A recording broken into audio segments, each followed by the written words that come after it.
Well, okay, friends, we had been discussing about the Greek historian since last few classes. We have discussed how Herodotus has started. He's considered as the father of history, and how he is the first recorded person who had tried to differentiate between the mythology and history and tried to write a scientific history. And next we have studied about Thucydides, and their canvas was confined like Herodotus. His main subject matter that he handled is the war between Greek and Persian, and Thucydides he mainly focused on the war between Sparta and Athens. Now, after this phase, Herodotus and Thucydides, Greek has emerged as one of the very strong nation. The Greek state, they who were divided into the small, small state, they unified together and then they started their conquest. As they started their conquest, they spread in all direction, and the Greek Empire had extended. It was a phenomenal expansion, and now as the Greek provinces were too far off land, there was huge correspondence, and the attitude of the Greek scholar have changed. Now instead of thinking about the localized conflict or the conflict between only two nations, they started thinking about the whole universe. And that means universe in the sense the whole earth. They started thinking about and trying to understand. Now this trend has continued, and now later on, the Greek have become politically weaker.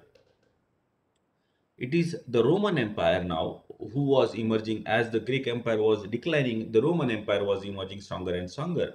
But now, though the Roman have become politically stronger, they were in a way culturally conquered by the Greek. That means the Roman have adopted lot many things from the Greek people. And interestingly, during this one of the war between the growing Roman Empire and some of the Greek states, the Greek states were defeated, and as a guarantee for the peaceful guarantee that the Greek people here onward will remain peaceful and will not create any trouble for the Roman authority and will listen to the Roman authority.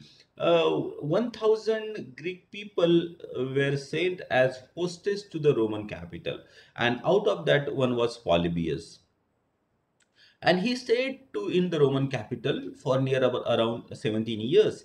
And he was, of course, political person, and he, though he went there as a kind of a hostage, he made friendship with some Roman nobility, and through their medium, he had some interaction. He had some encounter with the way military and administrative system of the Roman people work. And later on, when he came back after 17 years, even during while he was staying, he started writing his own stuff, writing about history, and that the perspective of universal history, trying to understand the whole world as a civilization, that we find reflected in the writing of Polybius.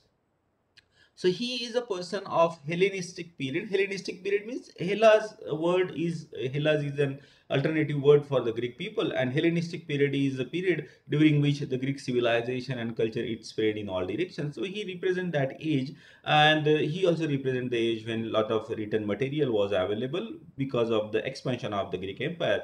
He also represents that age when the Greek Empire was on the decline and Roman Empire was on the ascendance. Roman Empire was growing.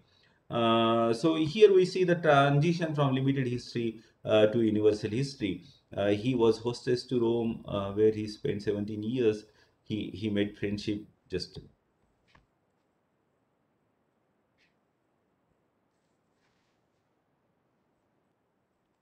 Friends, welcome back. So, he stayed there for 17 years, and his book represent the kind of history writing that started. So he was a kind of trendsetter in writing the universal history. And interestingly, the name of his book is also Histories. We have already studied that Herodotus has named his book as Histories, and his Polybius book is also Histories. And he wrote 40 volumes, but most of the volumes are lost during the course of time, and what we have is only 5 volumes intact, the first 5 volumes. But there are a lot of references in the writing of the latter writer about the books of Polybius.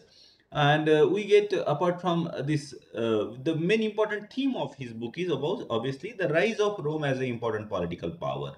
And he evaluates, he tries to investigate the causes behind the rise of Rome to the great height as a very important political power who conquered almost the whole of the known world. He talks about the military tactics, and through his writing we can understand his attitude towards history, what he calls history, what history should be. His attitude is obviously very scientific, and he writes only those things that can be verified. He mainly deals with the political matter. He says that knowledge of geography is very important, and before writing history, we must visit the places where the historical events have taken place. Personal investigation is very important, and who should write history? He says that the person who was actually involved in the politics, who was already involved in the important historical event, he should write history, and he should be man of affair, verse in politics, statesmanship, and wars. Otherwise, he will never understand the course of history. Next, his dimension, his opinion towards history is causation. Causation is very important in history. Only statement of incidents or occurrence is not an instructive history. You will not understand history properly. And he tries to decipher the causes and tries to understand that cause and effect chain reaction, which we have already discussed. And he investigate cause, why Rome could defeat Greece and also conquer the large part of the known world. And how to study history? He says that history should be studied as an organic unity, organic whole. Like so you just study the one dimension of history, you will not have a proper understanding. And he compares it. For example, human body is an organic whole, but in order to understand the functioning of the eyes, we need to also understand the functioning of the nerve system, which is spread all over your body. In order to understand the functioning of the brain, it needs a pumping from the heart as well. So if you want to understand the proper history, you should be studying it as an organic whole. If you study it in a separate manner, it's like, you will not be able to study the human body. It will be like, cutting the limb or cutting one part and trying to take a look at it, and that won't give you a proper understanding. History is having an educative value. It gives you lesson in politics. It's like a lantern, the torch that gives you the perspective to understand present and future in a better manner. The subject will mature, history will mature our judgment and prepare us to take a right view. uh, it corrects our perception. His style of writing history is quite businesslike and bit dry. He doesn't like in an interesting manner, as Herodotus writes. And he says, I don't give much importance to the entertainment value of history. My history is for educating the people. I don't want to write to become popular, but I want my writing should make give wisdom to the people. He also believed that there is a cyclic succession. In case of political matter, he says that monarchy, then aristocracy and democracy, and then again monarchy, because monarchy is having certain advantage and certain disadvantage. In monarchy, you take a lot of decision very quickly, but then over a period of time, there is a lot of there is a lot of deterioration in monarchy, because the person king and his son, they want to hold on to the power without even if they are not capable. And that is the reason the aristocratic people who used to support the king, now they want share in the power. So it tends to become aristocratic now. King is not an dictator. He has to listen to the nobility. And then if the noble people can have share in the power, common people also started thinking, why not we should have share in the power? And that is how the democracy comes into existence. But democracy also have its own problem. Like, there is a lot of delay in decision making, there will be a lot of difference of opinion, there will be a lot of corruption as well. And then again, the monarchical form of government comes. So he studied all these thing, and then he says that what Roman have adopted now is a combination of all these three systems. They have tried to make a constitution which is having all the good thing of monarchical form of government, aristocratic form of government, democratic form of government. So, in a way, he was a very well known ancient important political theorist. who studied all this system, tried to point out the pros and cons of all the system, and tries to give information to the people. We see there is a determinism, though he's scientific, there is a determinism is in his writing. Determinism means what? Everything is determined by the will of the God, by the divine. That kind of thinking is known as determinism. So he says that ultimately it is a fate that is a master of the man. Whatever you try, it is your fate finally. So he, due to his excessive use of resources and scientific approach, his writing has become very scientific, as Will Durant calls him, as the greatest theorist and practitioner of historiography. And according to Collingwood, Polybius gives us conceptual framework of the universal and national history. There are different kinds of history: universal, national, regional, local, and so forth. So he gives us a concept of universal history. Though he gives a lot of information, his language is uninspiring and dull, and presentation is not interesting.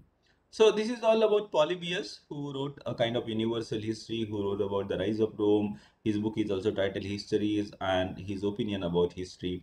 That is what I told you. And then apart from Polybius, there were a few more Greek important Greek historian like Xenophon, and he was a disciple of Socrates. And Xenophon, he wrote important book that is Hellenica, which is an description of the Peloponnesian War. Then Memorabilia, he that is a memory of Socrates. He writes whatever he learned from Socrates, or whatever he understand. He describes personality of Socrates. Then Anabasis is a description of the expedition of King Cyrus of Persia. Xenophon was part of his army, and then he writes how this Persian king has conquered significant area. Strabo was a contemporary of Polybius, and he wrote the book Natural History, where he tried to say that again how geography and history are very deeply interconnected. Then Dionysius was another Greek historian who gave a very famous definition of history. History is philosophy teaching by example. You sit in the room and you just teach philosophy. That is a very theoretical philosophy. But history is something which tells how the philosophy actually function in the practical world. We have a number of examples like people who work hard, they usually go high. This is a simple philosophy, but we find that kind of example reflected in history. Plutarch, he wrote a book called titled Parallel Lives, which is a biography of 48 great Greek and Roman people. So this is all about the important Greek historian. Now, before we conclude, lastly, I'll just take an overview of the important salient feature of the Greek history writing.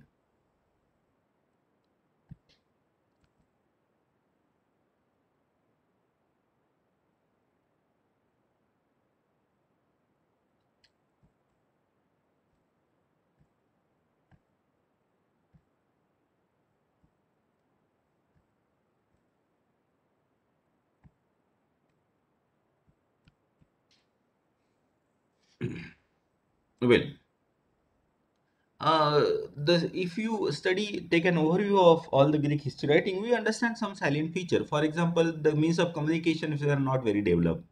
There was very few people who could read and write. So mostly it is an eyewitness and oral information that Greek historians have mainly used. As the Greek historian, they started a trend of scientific history writing. They did not give much importance to the myth and legend, human actions.